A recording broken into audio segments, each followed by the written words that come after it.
Hello दोस्तों, स्वागत है एक बार फिर से आपके अपने स्कॉलर्स बेंच के करंट अफेयर के इस वीडियो में। तो टाइम लॉस नहीं करते हुए बढ़ते हैं वीडियो की तरफ। और वीडियो की तरफ बढ़ने से पहले अगर आप हमारे चैनल पर नए हैं तो प्लीज़ हमारे चैनल को सब्सक्राइब कर लें और हमारे चैनल के साथ अपडेट रहने के लिए बेल नोटिफिकेशन आइकन को ज़रूर प्रेस कर लें। तो चलिए बढ़ते हैं अपनी वीडियोज़ की तरफ। और सबसे पहला जो कैटेगरी हमारा आता है वो है इंटरनेशनल। तो देखते हैं कि क्या कुछ अपडेट आ रहा है इंटरनेशनल सेक्शन से।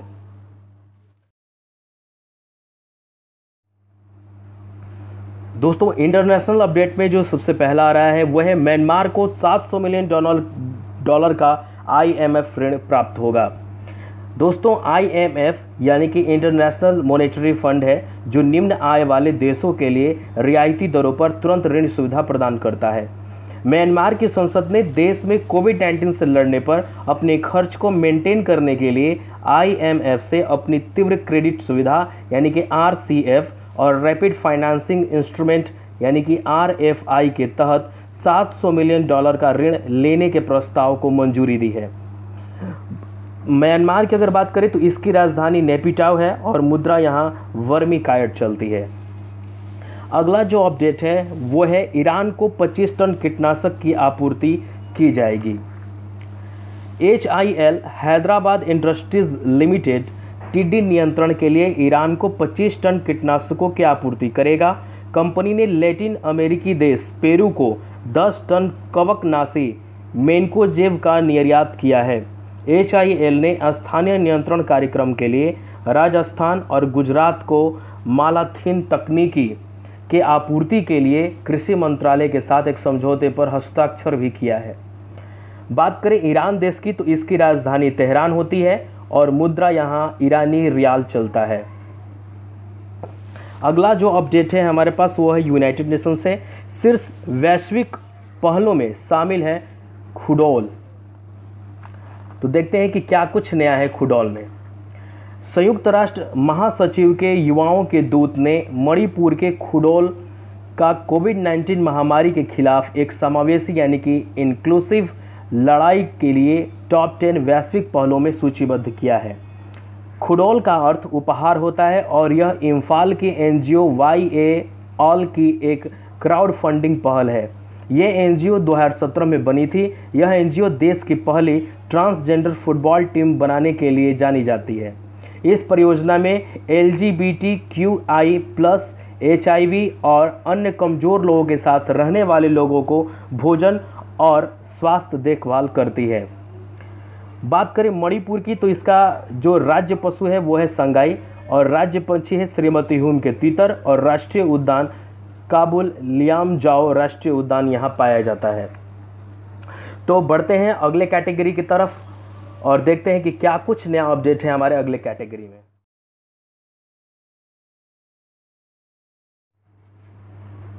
हेलो दोस्तों, तो देखते हैं कि नेशनल कैटेगरी में क्या कुछ नया अपडेट हमारे पास आ रहा है। तो इसमें पहला है कि अनंत अंबानी जियो प्लेटफॉर्म के बोर्ड में शामिल हुए। रिलायंस इंडस्ट्रीज के चेयरमैन मुकेश अंबानी के सबसे छोटे बेटे अनंत अंबानी अतिरिक्त निदेशक के रूप में जियो प्लेटफॉर्मों के बोर्ड में शामिल हो गए हैं। उन्होंने 16 मार्च 2020 को जियो प्लेटफॉर्म के बोर्ड में नियुक्त किया गया था। रिलायंस जियो इन्फोकॉम के तहत RIL की इकाई जियो प्लेटफॉर्म्स में ज़्यादातर अपने दूरसंचार व्यवसाय शामिल है जो 388 मिलियन से अधिक ग्राहकों के साथ देश में सबसे बड़ा है। नेशनल में अगला जो अपडेट हमारे पास है वो है तमिलनाडु से कि तमिलनाडु ने एक कार्यक्रम पर काम शुरू किया। क्या है वो कार्यक्रम? तमिलनाडु सरकार ने अनूठे 100 बाढ़ खेत संरक्षण कार्यक्रम को लागू करने का प्रयास शुरू किया है। यह केंद्रीय कृषि सुधार योजना का एक हिस्सा है। इसमें बिजली पैदा करने वाले और पैनल स्थापित किया जाएगा। तमिलनाडु की अगर बात कर दे तो यहाँ का राजकीय पशु नीलगिरी है और राजकीय पक्षी आम पन्ना कबूतर है। यहाँ कुछ नेशनल पार्क्स भी हैं जैसे Guindy national park, Mannar marine national park, Indira Gandhi national park और मुदुमलाई नेशनल पार्क और मुकुर्ती नेशनल पार्क यहाँ पाए जाते हैं। अगला जो अपडेट है वो है PFC एंड NBPCL के साथ मऊ पर हस्ताक्षर किए। तो क्या कुछ नया है देखते हैं इसके अंदर। तो PFC ने यानी कि power finance company, power finance, इसको याद रखिएगा, शॉर्ट फॉर्म में पीएफसी, यानी कि पावर फाइनेंस कंपनी ने एनबीपीसीएल, जो कि मध्य प्रदेश की स्वामित्व वाली कंपनी है, जिसका फुल फॉर्म होता है नर्मदा बेसिन प्रोजेक्ट कंपनी, के साथ मध्य प्रदेश ने 225 मेगावाट की हाइड्रो इलेक्ट्रिक परियोजनाओं और बहुउद्देशीय परियोजनाओं के लिए 22,000 करोड़ रुपए की परियोजनाओं के लिए समझौते पर हस्ताक्षर किए हैं। बात कर देते हैं मध्य प्रदेश की, तो यहाँ का राजकीय पशु बारहसिंगा और राजकीय पंछी भारतीय स्वर्ग फ्लाइट कैचर, और राष्ट्रीय उद्यान यहाँ जो होता है वो है बांधवगढ़ राष्ट्रीय उद्यान, माधव राष्ट्रीय उद्यान, जीवाश्म राष्ट्रीय उद्यान, कान्हा नेशनल पार्क, पन्ना नेशनल पार्क, पेंच यानी कि प्रियदर्शनी नेशनल पार्क, और संजय नेशनल पार्क और सतपुड़ा नेशनल पार्क, ये आते हैं।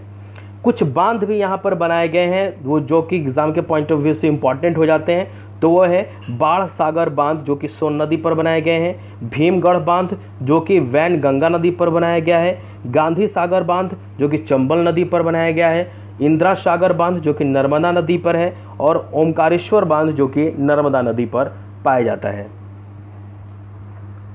अब अगला अपडेट जो होता है वो डिफेंस सिस्टम से है कि आर्मी कमांडर सम्मेलन का आरंभ। आर्मी कमांडर कॉन्फ्रेंस एक शीर्ष स्तरीय द्विमासिक कार्यक्रम है जो अप्रैल 2020 में होना था, पर कोविड-19 महामारी के कारण स्थगित कर दिया गया। अब इसे 2 चरणों में आयोजित किया जाएगा। पहला चरण 27 मई से 29 मई 2020 तक चलेगा और दूसरा चरण जून 2020 के अंतिम सप्ताह में आयोजित किया जाएगा। अगला अपडेट है हमारे आरोग्य सेतु ऐप, जो कि बहुत प्रचलित है। आरोग्य सेतु से बनी ओपन सोर्सेज।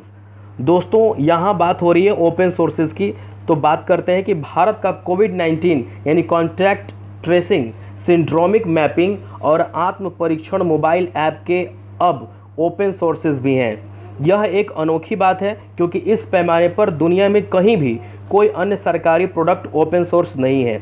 आमतौर पर जब कोई सॉफ्टवेयर डेवलप करके लॉन्च किया जाता है तो उस सॉफ्टवेयर के साथ उसका सोर्स कोड नहीं दिया जाता, वो डेवलपर के पास ही रहता है। आप एक यूज़र के रूप में उसका इस्तेमाल करते हैं, उस सॉफ्टवेयर के फंक्शन और फीचर का यूज करते हैं। आप उस सॉफ्टवेयर के सुविधा अनुसार परिवर्तन नहीं कर सकते। ओपन सोर्स होने से उसे दूसरे सॉफ्टवेयर से इंटीग्रेट किया जा सकता है और मनचाहा परिवर्तन भी उसमें किया जा सकता है। अगला है बॉलीवुड के किंग सलमान खान। सलमान खान ने एक ब्रांड लॉन्च किया है। कौन सा ब्रांड है? सलमान खान ने अपना खुद का एक ग्रूमिंग और personal care brand FRSH launch किया है। कोरोना वायरस महामारी के दौरान स्वच्छता के महत्व को ध्यान में रखते हुए उन्होंने ब्रांड के तहत पहले उत्पाद के रूप में एक सैनिटाइजर लॉन्च करने का फैसला किया है। अन्य उत्पादों को वो जल्द ही लॉन्च करेंगे और ये उत्पाद, उनके ये प्रोडक्ट आपको frshworld.com पर मिलेगा। आप यहाँ से इसको परचेज कर सकते हैं। अगला अपडेट है हमारे चांबा से, जो अभी उत्तराखंड में 4 धाम परियोजनाएं चल रही हैं उससे रिलेटेड है। चांबा में हुआ 440 मीटर लंबी सुरंग का उद्घाटन। केंद्रीय सड़क परिवहन मंत्री नितिन गडकरी ने 4 धाम कनेक्टिविटी प्रोजेक्ट के हिस्से के रूप में चांबा के नीचे निर्मित 440 मीटर लंबी सुरंग का उद्घाटन किया है। सुरंग से 4 धाम राजमार्ग के ऋषिकेश, धरासू और गंगोत्री खंड पर यात्राओं द्वारा लगने वाले समय में काफ़ी कमी आएगी। यह भीड़ से भी बचेंगे और क्षेत्र में सामाजिक आर्थिक विकास के रास्ते भी खोलेंगे। अब अगला अपडेट जो है वो है पतंजलि से। ऑर्डर मी 10K दैनिक लेन देन के साथ हुई शुरू। स्वामी रामदेव की पतंजलि ई-कॉमर्स में अपनी ऐप ऑर्डर मी के माध्यम से औसत 10,000 दैनिक लेन देन के साथ शुरू हुई है। ऐप कुछ दिन पहले ही लाइव हुई थी। ऐप का नाम पवित्र ध्वनि और भारतीय धर्मों में एक आध्यात्मिक प्रतीक ओम, O फॉर ऑर्डर और M फॉर मी है। इसका उद्देश्य अपने प्लेटफॉर्म पर भारतीय उत्पादों को बढ़ावा देकर अमेज़न और फ्लिपकार्ट जैसे ई-कॉमर्स की बड़ी कंपनियों को पीछे छोड़ना है। अगला अपडेट है कि ईरान को 25 टन कीटनाशक की आपूर्ति की जाएगी। HIL डिस्कशन है।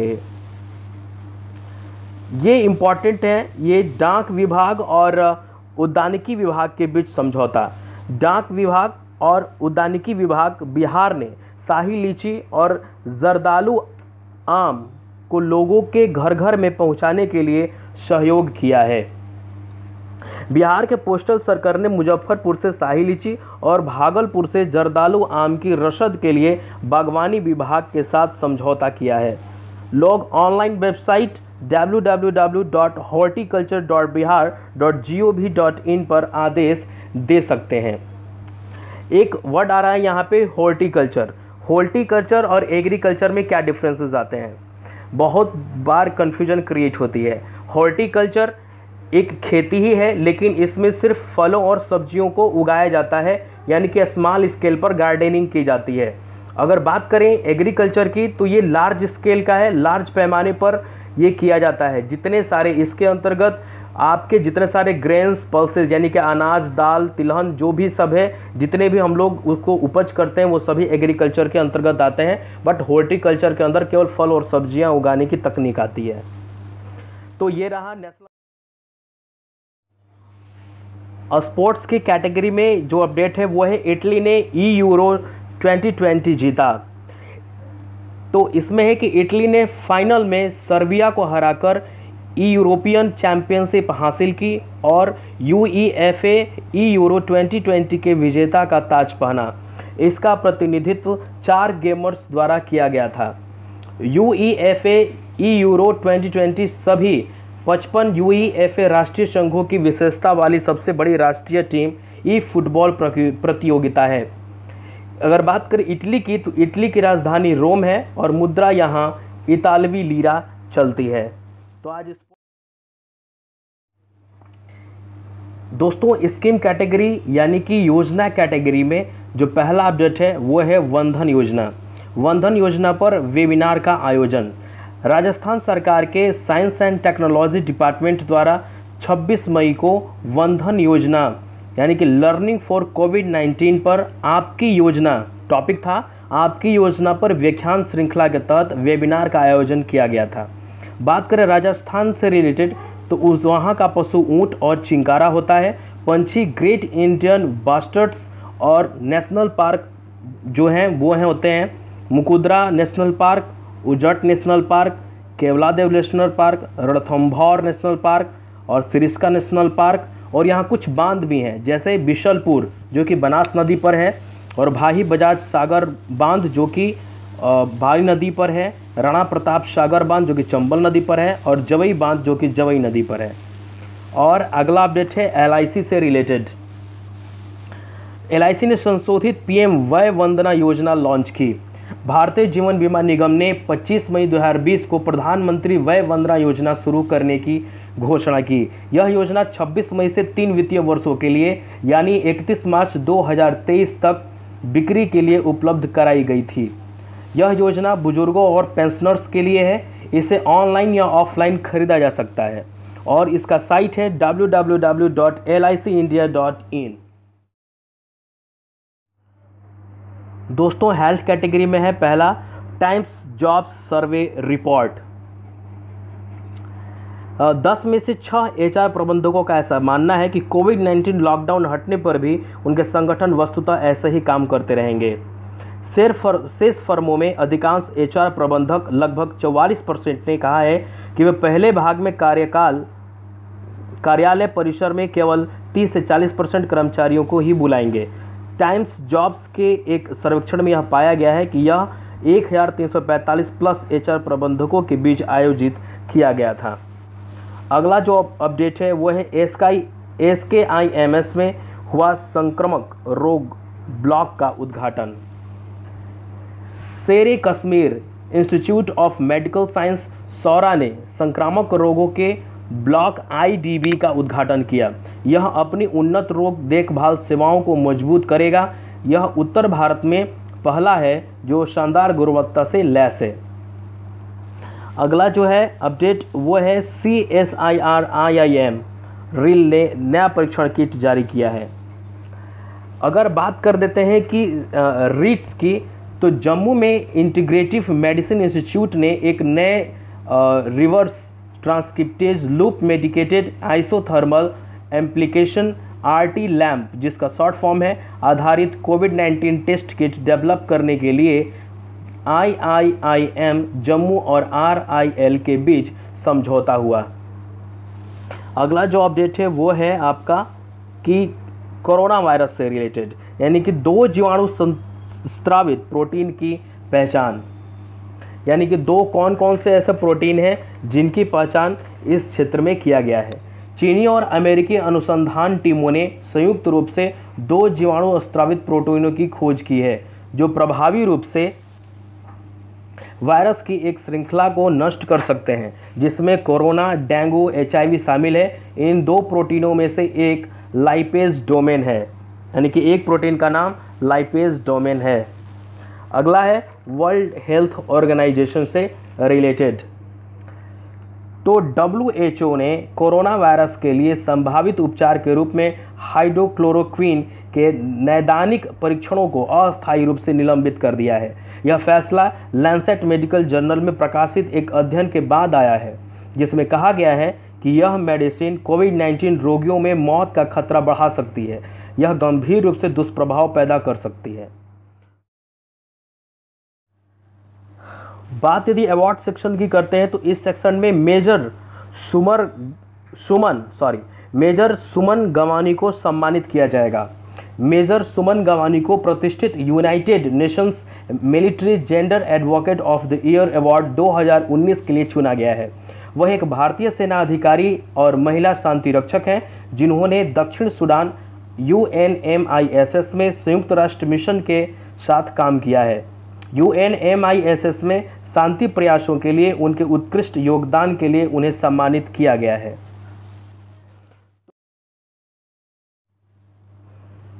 दोस्तों, इकोनॉमी वाली कैटेगरी में सबसे पहला जो है वो है GDP, यानी कि ग्रॉस डोमेस्टिक प्रोडक्ट, सकल घरेलू उत्पाद। वृद्धि लॉकडाउन से कम हुई है। लॉकडाउन के कारण आर्थिक गतिविधियां ठप होने से भारतीय अर्थव्यवस्था का पिछले वित्त वर्ष की अंतिम तिमाही में 1.2% तक कम होने का अनुमान था। SBI की इको रैप रिपोर्ट के अनुसार वित्त वर्ष 2020 के लिए GDP विकास दर 4.2% और वित्त वर्ष 2021 के लिए -6.8% रहने की संभावना है। फाइनेंशियल ईयर 2020 के लिए चौथी तिमाही के GDP की वृद्धि की घोषणा राष्ट्रीय सांख्यिकी कार्यालय NSO द्वारा 29 मई 2020 को की जाएगी। अगला जो है FY यानी कि फाइनेंशियल ईयर 2021 GDP 5% कम होगा। ये क्रिसिल रिपोर्ट का कहना है। रेटिंग एजेंसी है क्रिसिल, यानी कि रेटिंग एजेंसी क्रिसिल लिमिटेड ने कहा है कि भारतीय अर्थव्यवस्था इस वर्ष 5% तक कम हो सकती है और साथ ही इसने अप्रैल 2020 के अपने विकास के दृष्टिकोण को 1.8% से घटा दिया है।